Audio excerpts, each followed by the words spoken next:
next stop is Leonard Street. Melbourne will soon have a more accessible tram network, with new rolling stock displacing the high floors, to the new G-Class trams still in their testing phases. I'll be travelling on the oldest tram classes. Besides the W-Class, these run on more routes that are in need of low-floor fleet of trams. They're the Z and a Class, the small and low-capacity trams off the network. The footage shown was taken in March and April of 2026. Here we are on Swanston Street near Flinders Street. Here's my Z3 Class 176, Route 16 to Melbourne University.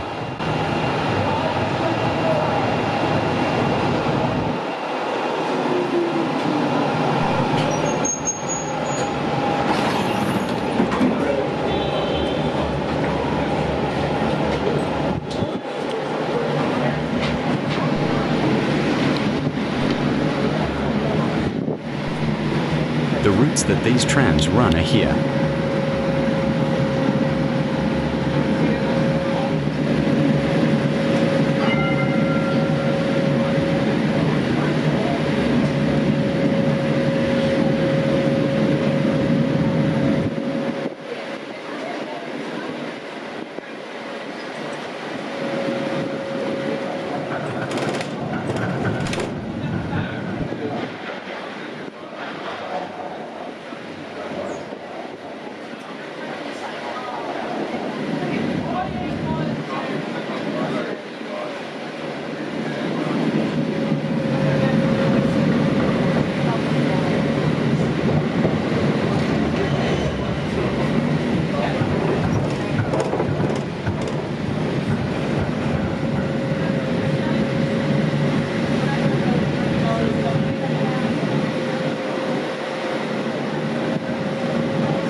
and after a good journey, I made it to my destination.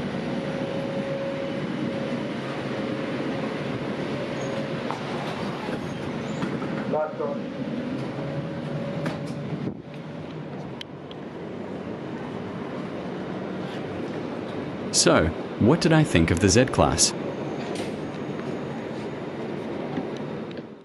Let's start with the downsides. The trams don't have air conditioning, they can only handle 70 people, and will soon be in another stage of scrapping once the G-Class finally enter service. But the plus side is its history. The Z3 is the third or fourth iteration of the fleet. The Z1s and 2s were in service from 1975 to 2016, after the E-Class trams eventually displaced them. An earlier prototype of the trams was PCC 1041, which was an inspiration from Swedish trams in 1973. It was withdrawn in 1984, and you can see it at the Hawthorne Tram Museum's open days. The Z3 that I rode on first entered service in 1979, nearly 50 years of running along the network. Most of them are still running, but only time will tell once they're gone in the coming years. And I'll miss the comfy seating, no passenger information displays or announcements, and these blue buttons that are used to open the doors. Here I am on Collins Street, about to board an A-Class tram to Spencer Street. These entered service 2 months after the last Z3 class and are running along these routes. It's an A1 238 running along Route 12.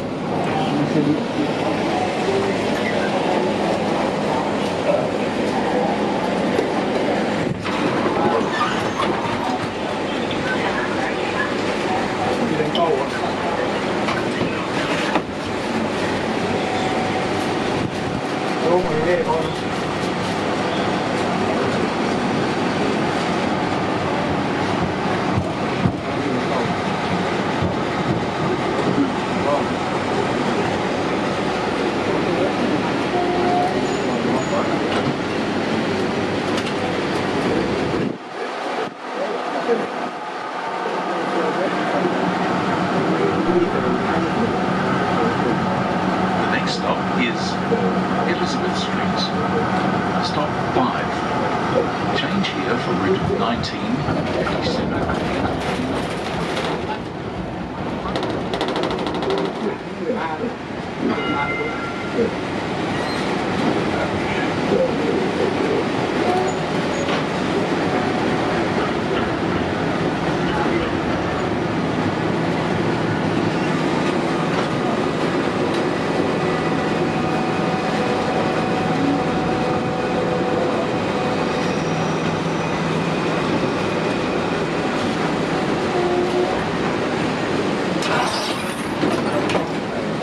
This stop is Elizabeth Street. Stop 5.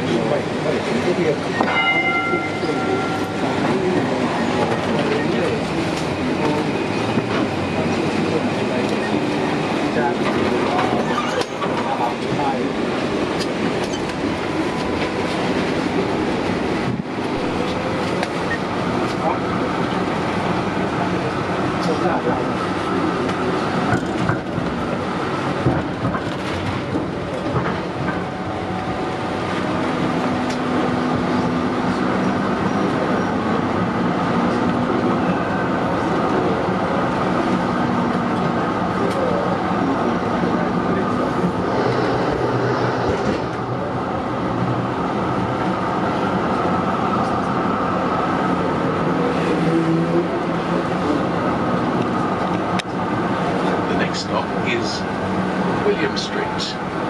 Stop 3. Change here for route 58 and bus services along Queen Street.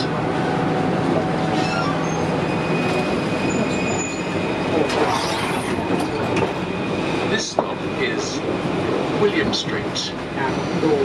Stop 3. Change here for route 1148 Blue Line services and the Skybus to Melbourne and Avalon airports. After the next stop, this tram will turn left.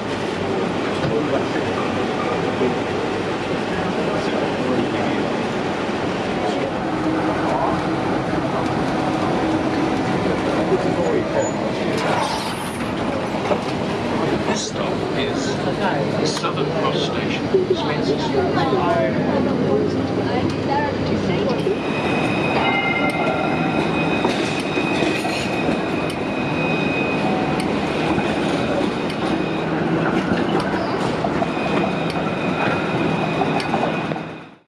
that's the A-Class trams. They're similar to Z-Class, but with a B-Class front, and can only hold 65 people, the lowest capacity out of any tram. Like the ZS, the A's have two types. The A1s run on mostly Route 12 and 30, while the rest are A2. The differences these trams have are announcements, as you heard, and passenger information displays, as you saw. And that's my experiences on the soon-to-be withdrawn tram fleet. They're running their dying years along the routes, but us tram enthusiasts should be thankful there's still some Z-Class all over Victoria, while some are at New South Wales. They're both iconic parts of the tram network, and we'll appreciate them giving us more accessible trams as we move into the future. Thanks for watching.